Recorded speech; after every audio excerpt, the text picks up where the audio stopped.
Hello everyone, I'd like to welcome you to this video titled Understanding Percent, and I would like for you to get out your Math in Focus book and turn to page 307. Now we're going to take a look at the learning objective, and you also need to get out a pencil and a calculator.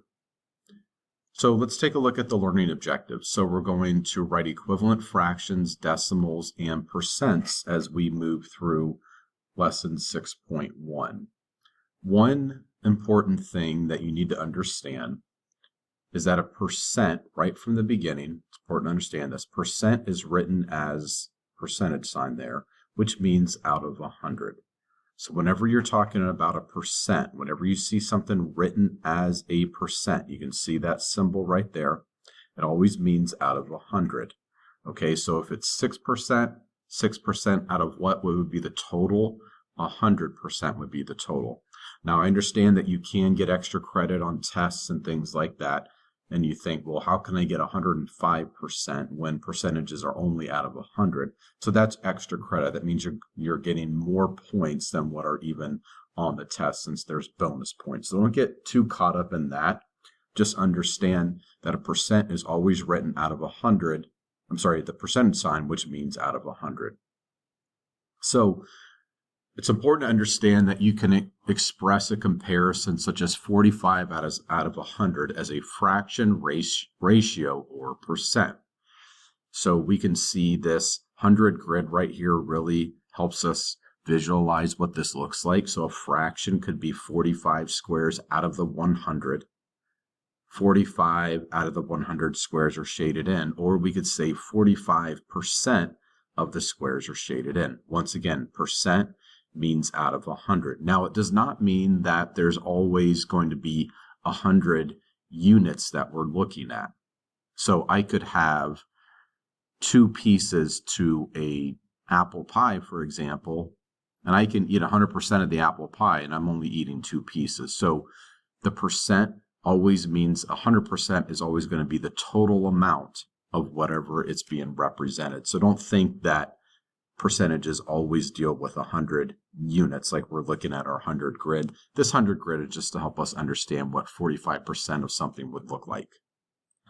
Now let's turn over to page 309 and let's take a look at these types of problems, and we're going to practice expressing a part of a whole as a fraction and also a percent.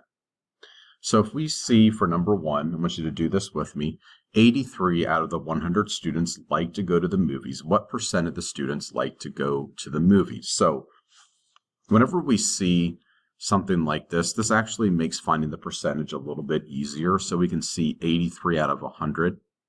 We can just write it there. Since the fact it's out of 100 and 100 is going to be the denominator, makes it pretty easy in understanding that this is going to be 83%. Percentage is always going to be out of 100. So whenever we see 83% or a fraction that's over 100, we know that numerator is going to be the percentage that we're looking at. So 83% there. Now, whenever we have a problem like number 2, out of 25 chairs, 14 are brown. What percent of the chairs are brown? So we need to figure out this as a percentage. So you can see percentages don't always deal with just 100 units. So what we're doing here, first of all, and we're going to set this up like a proportion. We're not going to do what the book is telling us to do. So we're going to set this up as 14 out of 25.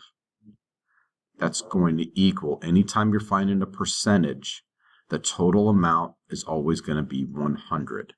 Okay, so we have 14 out of 25 is going to equal what number out of 100?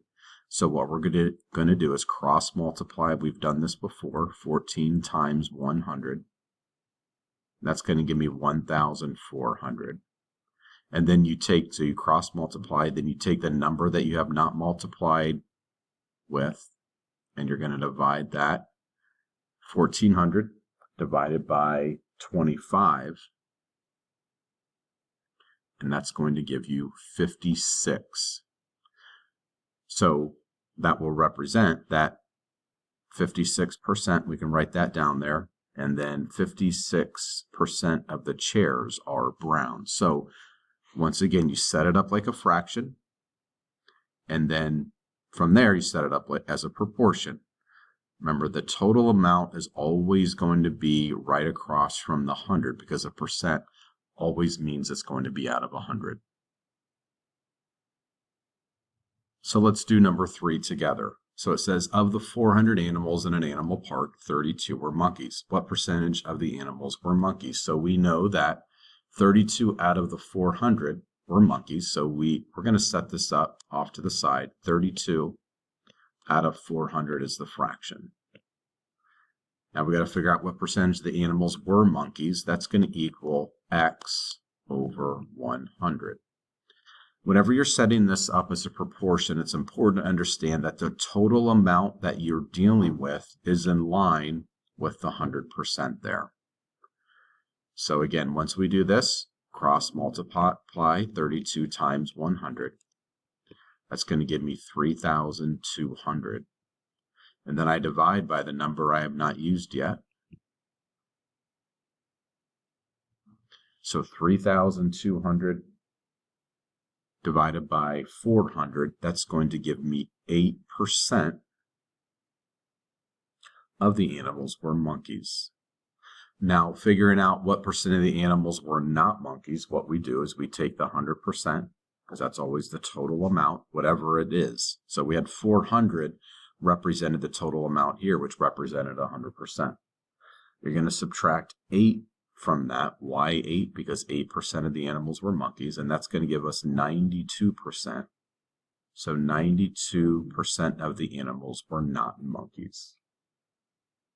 So let's turn over our books to page 312, and we're going to look at practicing expressing percents as fractions or decimals.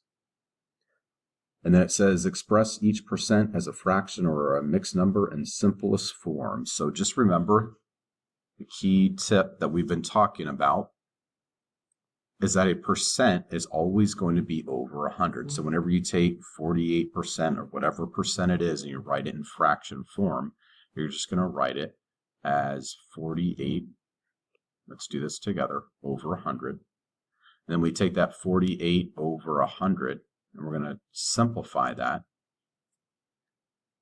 And what we do is we find the greatest common factor of both numbers, which would be 4. Divide both by 4.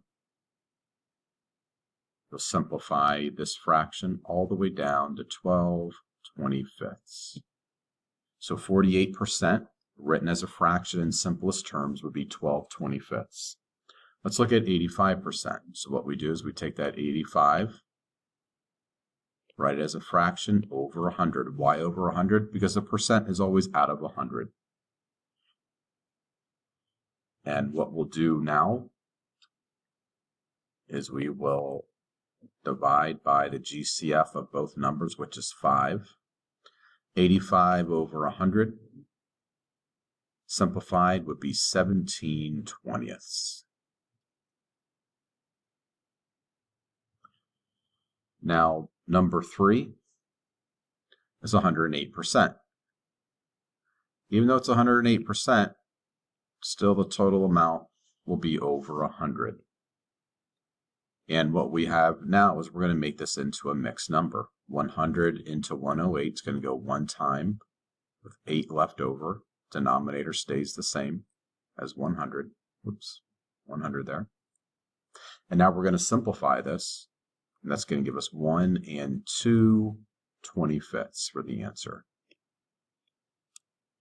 Okay, circle our answers there. So we can see, once again, percent is always a number over 100 there, taking it into a fraction form. Now, percent is a decimal.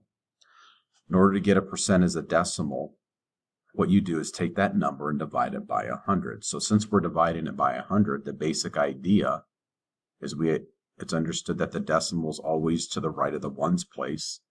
To take a percent and turn it to a decimal, you just take the decimal and move it 2 places to the left. So now we have 0 and 13 hundredths there. The number 8%. So 8%. Take that decimal. It's assumed to be to the right. Move it 2 places to the left. 1, 2. to put your decimal there, drop a 0. Anywhere that you got to keep going to the left, there's not numbers. You can see kind of made a basket there. We dropped the 0 into the basket. We can put a 0 in the front, so 0 and 800ths, or we could just see 800ths written as a percentage. 126, I'm sorry, as a decimal. 126 written, 126% written as a decimal. Again, we take that decimal to the right of the ones place, move it to the left 2 places, and we have 1 and 26 hundredths is 126% written as a decimal. So this concludes lesson 6.1, understanding percent. If you have any questions about this concept, please come and see me.